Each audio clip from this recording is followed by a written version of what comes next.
Hey everyone. So yeah, just gonna talk today about Lex Fridman, and he's got an amazing dating advice, and top three things that Shannon Curry advises him on in terms of the dating scene. So I love that Lex is getting into other topics here. I love that.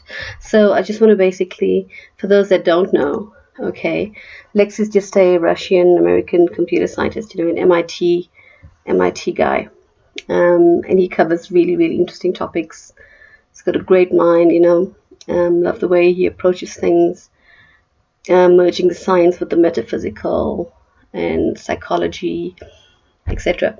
So that's his podcast. And Shannon Curry, I don't know if you remember Shannon Curry, right? So she was the psychologist that was tackling on the Johnny Depp v. Heard trial.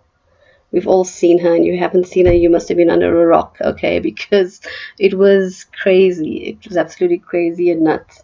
But she was fantastic, and I think she's a clinical psychologist, and she specializes. I've got her stuff up here. She specializes in. She doesn't have a wiki page, I think, but she specializes in intimate partner violence as well. So that's why she was called up on the trial.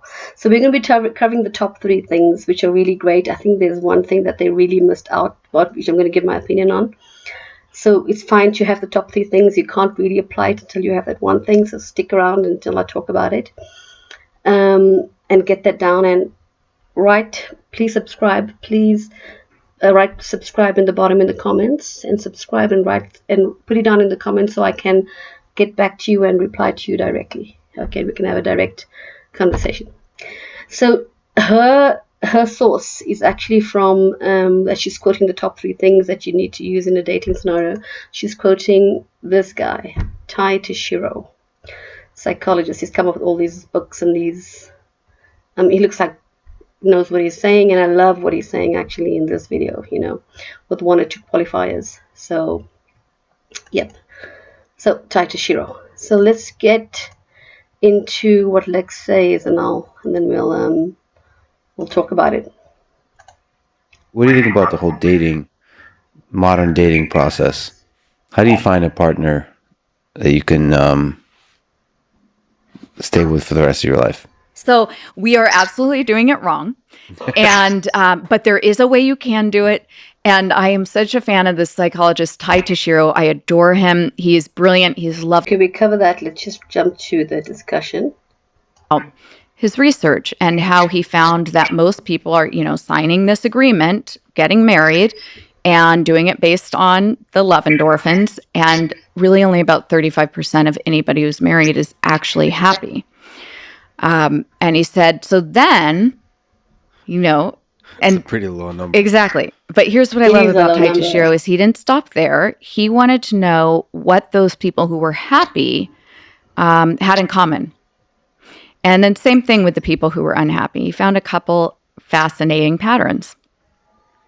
So the couples who were happy tended to rate their partners higher in three different traits. And I love talking about this because if you are somebody who can follow instructions, you can find this. I mean, very easily.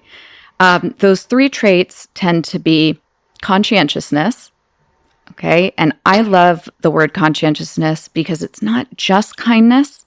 Kindness is a good way to think of it, but you can be kind and kind of be a pushover, and that's not attractive. Conscientiousness is smart, attentive.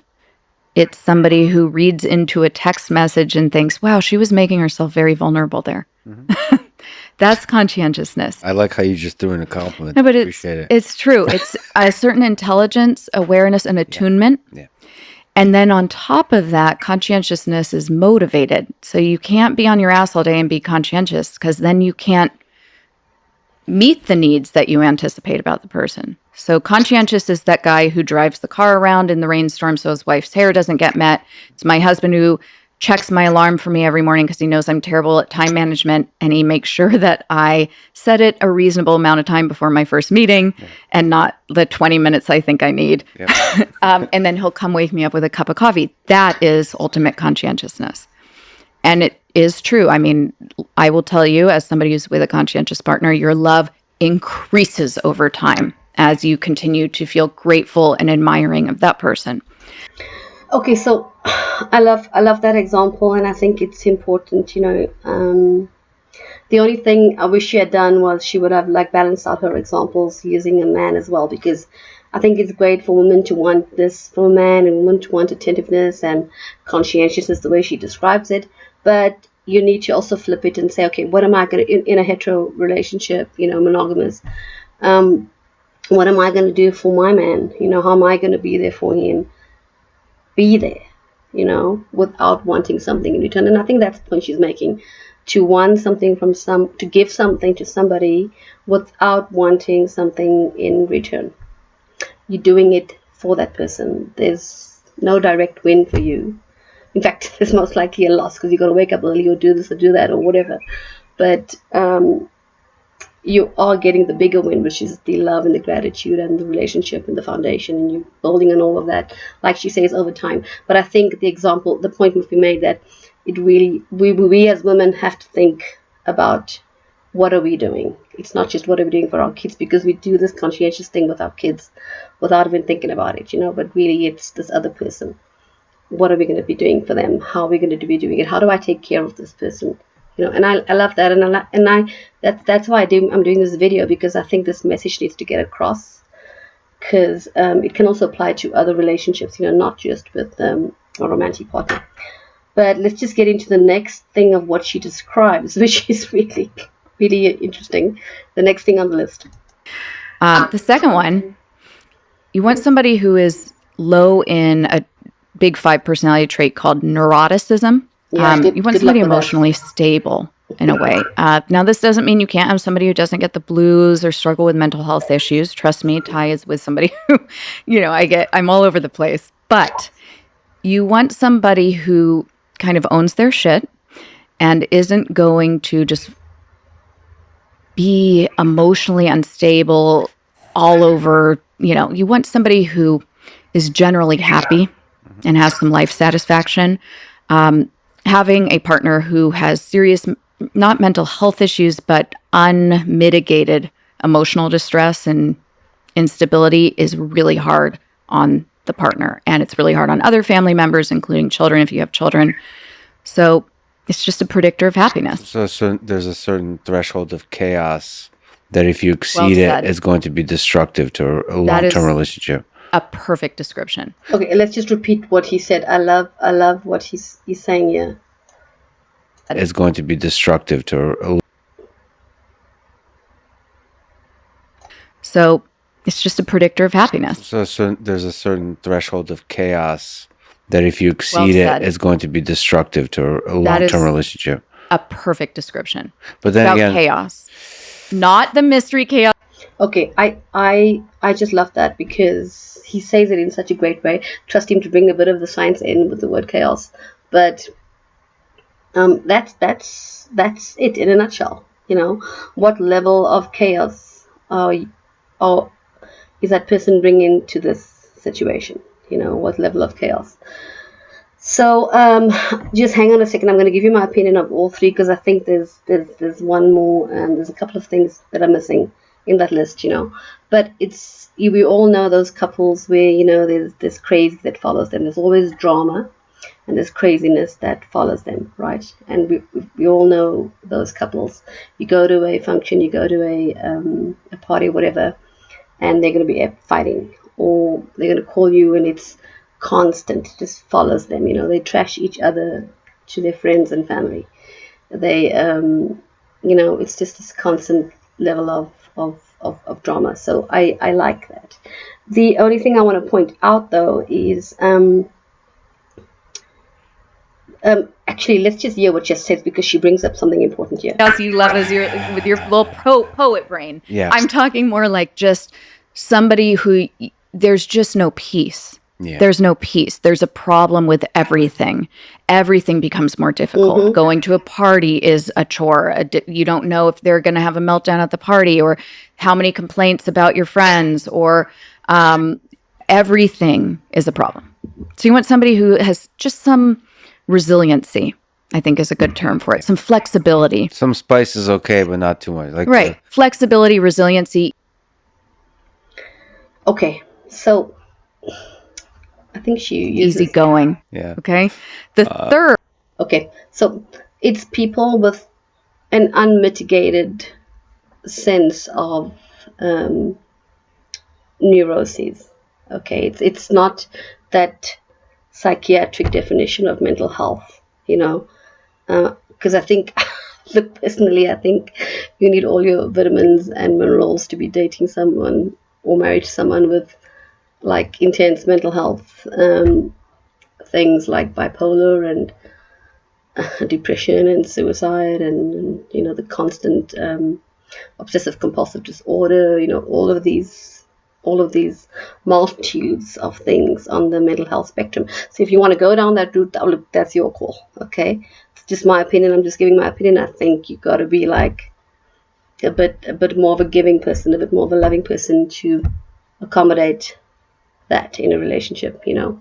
Personally, that's what I think. It's not for everybody. Most of us are selfish by nature. Not by nature, but by commonplace societal pressures that have been placed on us and how I've been trained from birth. Okay, but I don't know where this conversation leaves those people that fall under serious mental health in terms of a relationship. But I think she's describing people that have made up drama, that make up drama. Third is really interesting, I think.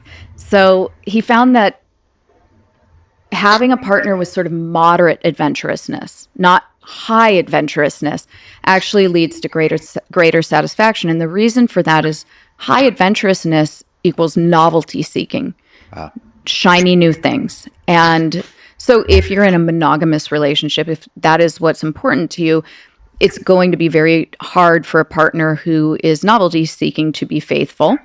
So that will cause a lot of pain. But also, novelty seeking people tend to always have new projects, new interesting things. And so their attention is drawn away from the relationship. And so you can just feel pretty neglected or unimportant. But a little bit. But you want a little bit of adventurousness. So you want your person to be sort of self-motivated, individuated, have their own interests, not completely dependent on you. But also, I mean, low adventurousness is not a bad thing. Ultimately, what you're getting with low to moderate adventurousness is that rock, that feeling of stability, that home. And I made some references earlier, like when you're 70 and you turn to your partner, do you want him to be hot? Or, for instance, my dad has dementia right now. And my husband turned to me on the plane. We were all coming back from a trip and where we really saw how severe it's getting. And he just turned to me. He knew how much pain I was in, even though I wasn't showing it. And he said, I want you to know that if it comes to a point where we need to take care of your dad, he needs to live with us, you don't even need to ask. I am 100% on board and will help. And those are the things that matter, that home feeling. And technically, that's a trait that's sort of my husband caring so much about family and home and taking care of things that matter. Those are things that tend to be associated with that low to moderate adventurousness, somebody who really cares about simple things. Okay, let's just stop there because this is such a critical point. I just want to really emphasize it to all of us, okay? It applies to every single one of us. Not just in the dating context, but in general, in terms of just knowing what the red flags of situations are. But when it comes to particularly relationships, romantic relationships and marriage, etc., I think that's really key because a lot of us, we come across that red flag. We can see the red flags and we ignore it because we're in love, we want this to work, and because both people are essentially good people, But if that person, I was in a relationship with someone who wanted the next shiny thing. What we had wasn't good enough. He wanted to be out with his boys, and and that's when all the blurred lines come in. That's when all the breakdown of values between you and that person comes in, and it's tough getting back from that. And you can't really compete with that. And the thing though is we need to all step up in terms of understanding what it is that we want, and I think she's pretty much sums it up. There's a few things that are left off, but it's already quite a good summary in terms of conscientiousness, someone who's pretty stable, who's not too crazy, in terms of their neuroses, and this kind of like low to moderate level of adventurism, because my dad has got Alzheimer's, and I can tell you it's so valuable if someone had to say to me, you know what, I got you. Mommy's getting old as well, I got you. And I would do the same. To be honest with you, that's high up on my values. So I would do the same. But often, just because we've got something that's high up on our value system, we then become this doormat when it's reversed. So I'm willing to give you everything, I'll be there for your family, for your kids, your mother, your father, etc. But we don't receive the same in return. So that's another thing to look out for, just because you have that value. Sometimes you're a doormat in the receiving end, or vice versa. You expect a lot, but you don't give back equally. Okay, so I want to just jump to what Lex says. Where are we now? Yep, yeah, I think it's this point now. Hold on a second. And family. I wonder if those things, those three things, are something you can work on. Conscientiousness. You can proactively observe yourself, and do it more regularly. Right. Neuroticism might be the hardest one, probably, to I think control. so. Well, I mean, I was pretty neurotic in my early 20s. So this for me is the most important point of the video, and it's kind of glossed over. And I think what she should have done is she should have then brought this up front, looped it up. And obviously she knows this stuff, she's good at what she does. And it would just be more of a conversation with someone like me who's into metaphysical and who's into growth as a person, as a human being, with all our flaws. We're still trying to be better. Someone like me would have asked that question, and she would have probably looked it around. But you can't just go out there and apply these three things. I'm looking for someone who's conscientious, making me tea in bed, going to look out for me, someone who's not too crazy, who's a bit stable, and I'm looking for someone who's not going to cheat out on me. He's not looking for this crazy level of adventure, threesome, swinging, blah blah, whatever, strippers.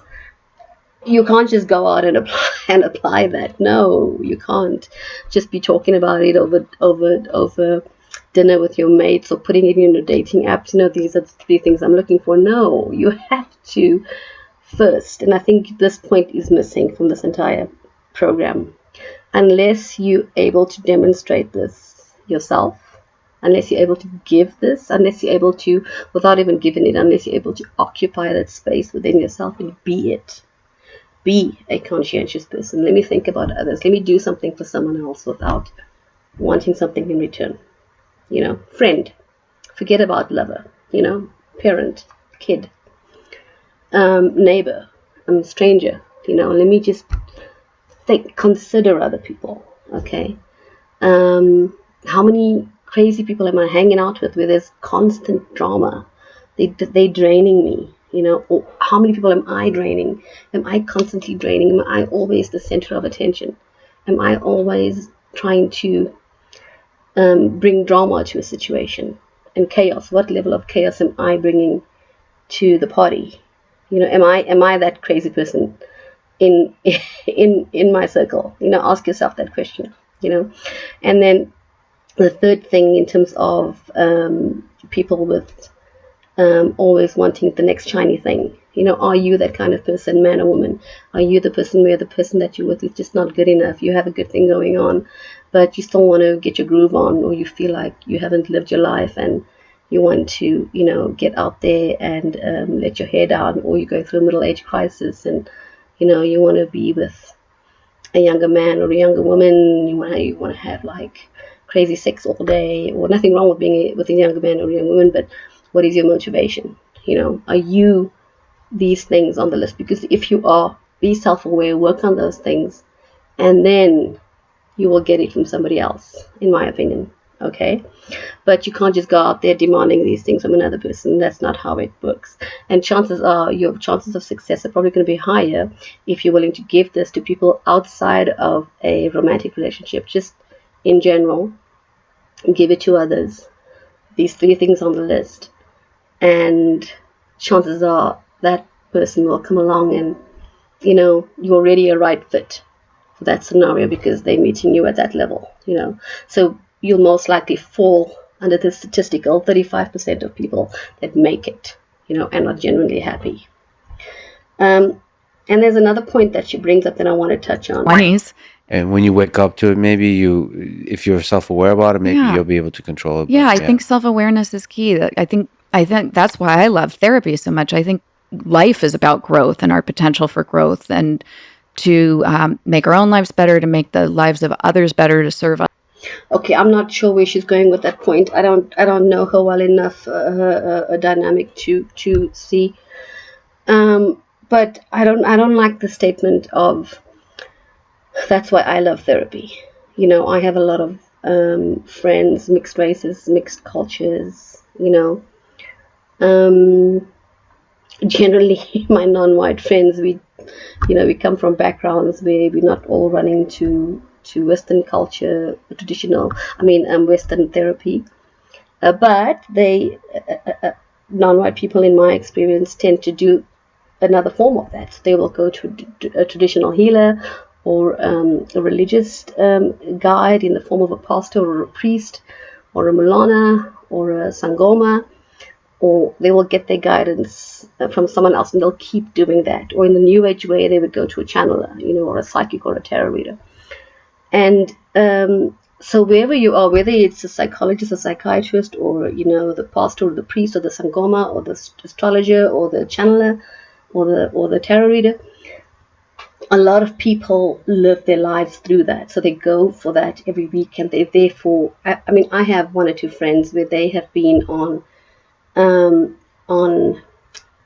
depression medication for the past 15 years. So I have to question that, because unless you've been psychiatrically diagnosed properly, and you've had all of those things properly done, and unless you really require that, why are you in therapy every year after year, week after week? You have to still apply yourself. You have to still fix yourself from within. You have to make the effort, and get that level of awareness, self-awareness. Get to know yourself, get to know who you are, get to know your strengths, your weaknesses, find out what your weaknesses are so that you can, work on them, and you can use your strengths to mitigate them, and they're not sitting at a 10. Your weaknesses aren't shouting out at the wall at a volume of a 10. They're lowered down to a volume of a 3, like a volume button. So this is where I don't quite agree with psychologists, when they push the therapy thing angle, because you can't be in therapy for the rest of your adult life. I just don't think, unless there's a proper critical need for it, but I can tell you 8 out of 10 times, 9 out of 10 times, a lot of people in our circle, they just in therapy and they're not making a shift, a real shift, So that's what I have to say on the therapy angle. And then I want to, I want to talk about the threshold of chaos we've covered. Others to heal. All of us are this collective healing, and I think we're all capable of growth. I think Lex brings up this point now in my 40s, where he talks about these traits. He talks about himself, okay, which I slightly don't agree with him on. Than I was when I was younger. But in that same way, for me, I like to connect myself to high adventure people so that it like brings me out. It's like they're a horse and I get to ride them. Yeah, and that's the thing. So high adventure people are attractive. They're interesting, exciting, but it can be a world of heartbreak because, you're only under that spotlight for a few minutes and then they're on to the next shiny. So I don't agree with this at all. I agree with the sentiment of what he's saying, but I don't agree that he needs to change himself, he needs to work on himself.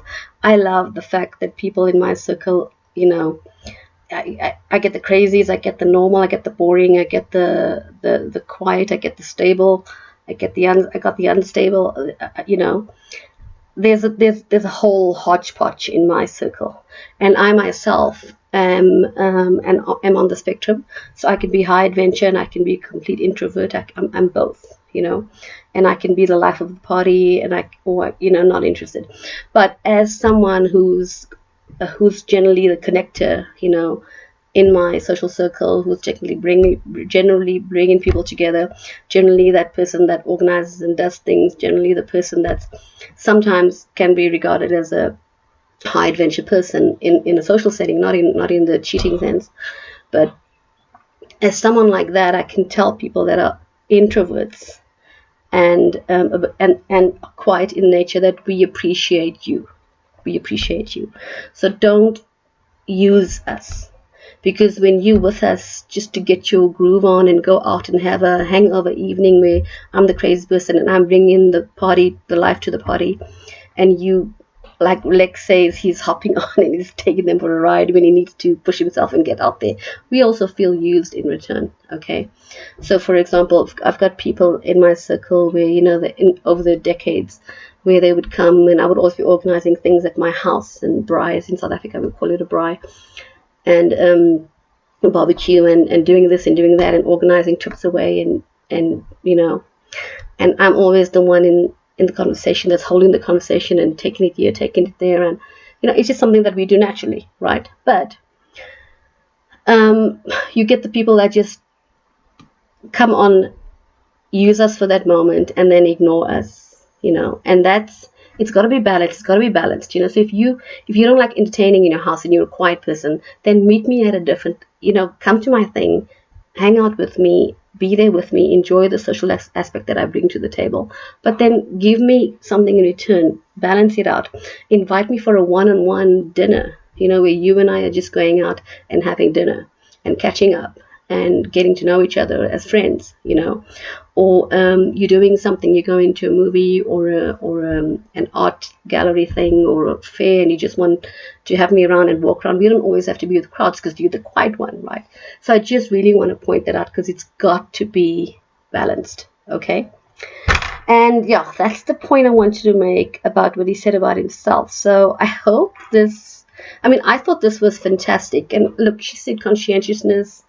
I'm just looking at my notes. She said neuroticism and adventure people. So those are the things you've got to be careful. Those are the list. I love that list. It simplifies it for me. It really takes it home. But I would add self-aware yourself. Bring it to yourself, And also just, if you kind of like have worked on your shit, have worked on your stuff, chances are you stand a better chance. Because you're not going to project all of that stuff onto the next person. So that's the story. So yeah, check out my other channel because I will send you to this is my sister channel. Okay, so I've got a lot of videos here where I talk about these topics, developing yourself as a human being from a metaphysical point of view. So I will just direct you to one or two of these videos where you can actually put those tools in place in order to, get going, get to grips. And that's going to help you. It's on a different channel. And yeah, we also do coaching. It's on one-on-one coaching, life, business, etc. So awesome. And I will see you on the next one. Take care. Bye.